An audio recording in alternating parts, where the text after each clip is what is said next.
Understanding the phrase, on the ropes. Hello everyone, today we're diving into a very interesting English expression, on the ropes. If you've heard this before and wondered what it means, you're in the right place.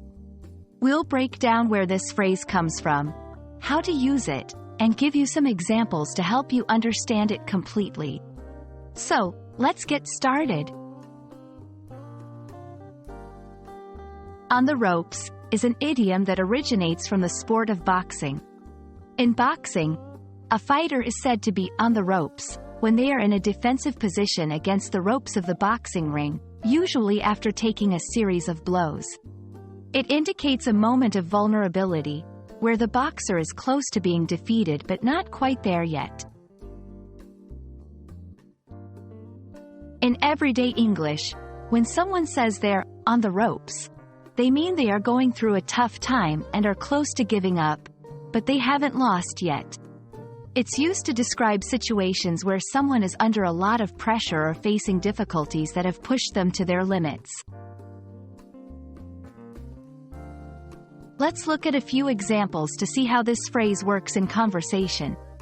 After losing several major clients, the company is really on the ropes financially. He's been on the ropes since he started his new job, but I believe he'll find his footing soon.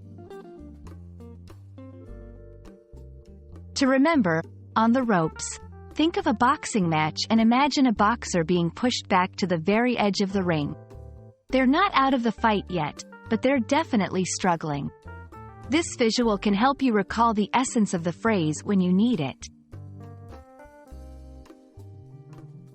And that's a wrap on the phrase, on the ropes. We hope this video has been helpful and that you feel more confident using this expression in your English conversations. Remember, language learning is a journey, and you're doing great. Keep practicing, and we'll see you in the next video.